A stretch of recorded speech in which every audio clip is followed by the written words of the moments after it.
Thank you all for joining us today. Today we're here to talk about riding the digital wave. Now, actually, we are not going to have a big conversation about technology. It's really more focused on how do you be a part of that technology. So I've been with PepsiCo for about 11 years. We are an organization that has a passion for learning, and that's what I love about it. We are a large organization, constantly changing, lots of learning opportunities to continue to be the best organization that we can be. Looking forward to talking to you guys more about riding the digital wave today. Thank you, Byron. I'm Barry Stern with DDI, and we've been around for about 45 years. We focus on research and innovation in the area of leadership, growth, and insight, and happy to have the opportunity to chat with you this morning as well. Thanks, Barry. So, yes, we are going to talk about riding the digital wave, but I thought I'd start out talking with you about a time where the digital wave really crashed on me, and maybe you've had some similar experiences in your career. One of the most intimate moments for all of us in a business context is when we're having a performance management discussion. Well, this forlorn fellow upon the beach there is me a few years ago when I had my first performance management discussion driven by technology. I had a manager that I fundamentally disagreed with. I was a part of a company that had been acquired. He had one philosophy around what I should be doing. I had a very different philosophy. We really needed to sit down and hash it out. But in fact, I didn't really have the courage to approach him, nor did he have the courage to approach me. So instead, we made the bits approach each other. He sent me some messages, put it on the performance management system. I responded, and on paper, or in digits, zeros and ones, it looked like we had managed our way through this wonderful performance management process. But in fact, we had never actually had the discussion.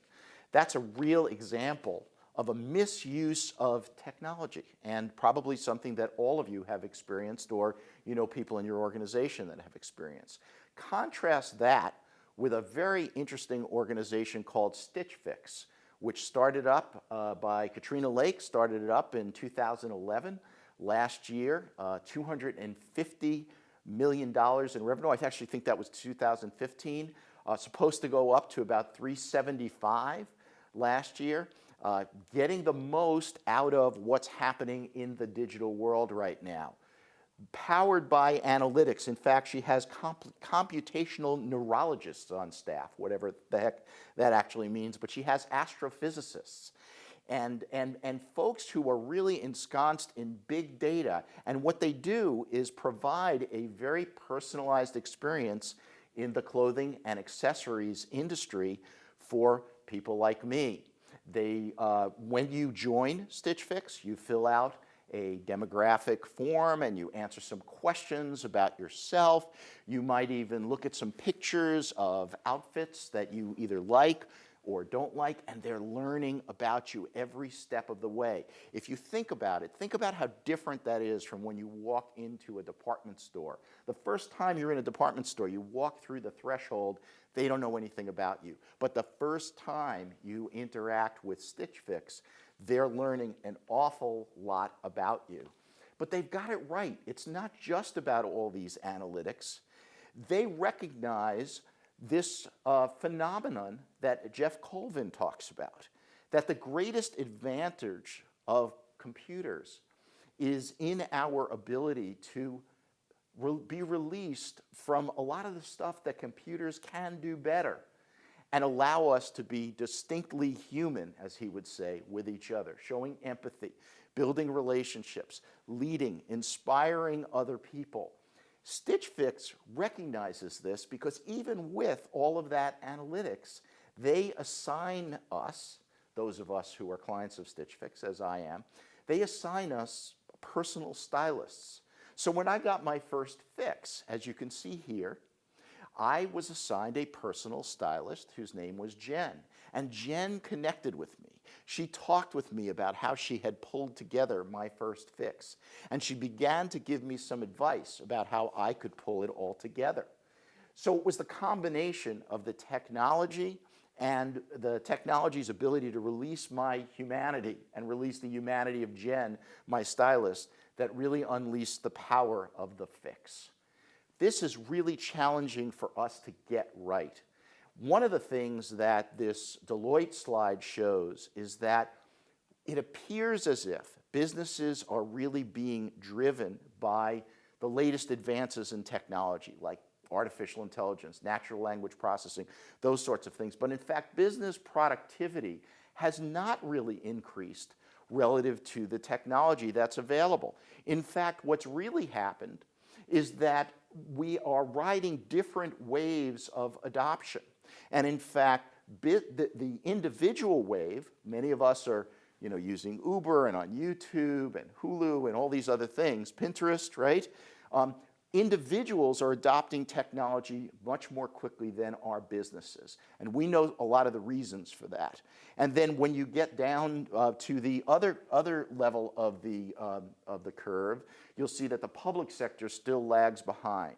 So we're all trying to figure out how to take the promise of technology, merge it with humanity, and then also make sure that we can connect with our learners in today's world. PepsiCo University is doing some very, very interesting things in this regard, and I'm going to hand it over to Byron Johnson to talk with you a little bit about it. Byron? Thanks, Barry. So how many of you have heard employees own their careers? Take that, couple it with all the latest technologies. Our managers have been left off the hook. They're not responsible anymore. At least a lot of them, that's what they think. The employee can go search all this content out there, figure out what they need to grow and develop. Our technology is going to fix it. It's one of those two things.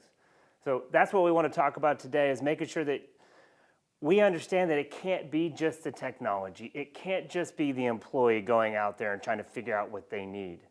It's a multiple approach method for us to make sure we get the right content in front of them. And so like Stitch Fix, it takes the technology, the analytics, and puts that together with actual people really analyzing where we are. So let's first talk a little bit about PepsiCo University and how they operate. So we actually make sure that we organize ourselves according to multiple content needs. We're a large global organization. We have our leadership needs. So you see that in the blue over on the left-hand side. What I would call cross-functional in nature. So we're looking at leadership development, professional skills, and those things. In the middle, you have the green section, which is all of our functional content. So again, being a large organization, trying to be as productive and as efficient as possible, we try to drive as many global processes as we possibly can. While we also have, in purple, the sector team. In reality, this is not really sized appropriately. Our sector teams are large. We have learning functions that operate across the globe to make sure that we can connect the local learning needs to the business. And they also take the content from our leadership or cross-functional space as well as our functional space. So if we take that back to Stitch Fix, think of those as stylists. We do have different groups looking at different needs for different days. Okay, so what is the type of learning that we need right now? And it's that personal interaction that helps us be successful. One thing that might also be helpful is understanding what overall PepsiCo University's strategy is. And as an organization, we're lucky enough to have a CEO who has a high value on learning, and it emanates throughout the entire organization. And as PepsiCo University, we are continuing to try to push that learning culture, accelerate it, make sure that every level of the organization sees value in learning and that they actually find that on-the-job success through application. The learner experience is critical. Without the right opportunities to find the content, it doesn't take too long, it's not too confusing, a learner is going to get annoyed. Too many content choices, you fall into choice fatigue. So that learner experience is critical. And then finally is us making sure that we have the right content to help people build the right functional skills. Learning at PepsiCo starts from the CEO. She has a passion for it. She actually recently delivered a pep talk on learning as a lifelong journey, and one that we should all as an organization continue to drive, continue to remain curious in our work. All of her direct reports, our other senior leaders, have also delivered 10, 15-minute pep talks to help people understand the mega trends that are impacting our business so that we can be more effective in each of our jobs, understand the global impacts of the world that is driving our business here at PepsiCo. But the top of our organization, they are teachers, right? So we're not just a learning culture, but we're a teaching culture. And we see our senior leaders pushing that, and it's going through the rest of our organization. That also lines up with our Learn Together program. So this is an idea, it kind of works in multiple different ways. It's both a methodology and an advertising strategy. We want people to take a Learn Together approach in everything that they do. Bring people along with you. A lot of times in the past, we've delivered training and just assumed that people knew how to take that back to their job.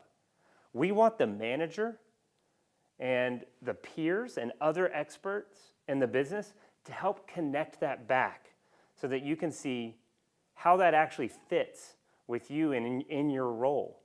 And you know how to be more effective as you move forward.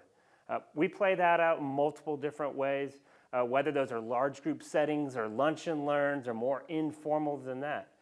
The idea is to try to get to a grassroots level in total where teaching is the norm. And we are on our way to do that. Barry, why don't we talk a little bit more about the three factors that help us predict skill application? Thank you. So I think we'll finish up here just by talking about some research that we recently did when we've looked at frontline leaders and the most important ways that they find relevance in the kind of teaching culture that Byron is talking about. It really boils down to three things. One is, do they see what it is that they need to do on a daily basis reflected in the training? If they see that, they're going to get engaged and be motivated to learn. The second is, are they in fact in harmony with what the objectives of the learning is as they see it, or are as they see it? For example, do they see, if they want to get more visibility, do they see that learning what they are experiencing right now is going to help them get more visibility in the organization? The most important thing, though, by far, and that which organizations fall really short on, is the notion of manager support. Is the manager that is responsible for that individual's development one of the teachers that Byron is talking about? Are they reflecting the knowledge? What we found out is that only 59% of leaders going through the programs that we put them through have managers that are in fact supporting their skills. So if you were only to do one thing that will make learning take hold, it would be the manager support for what individual learners are going through. Thanks very much.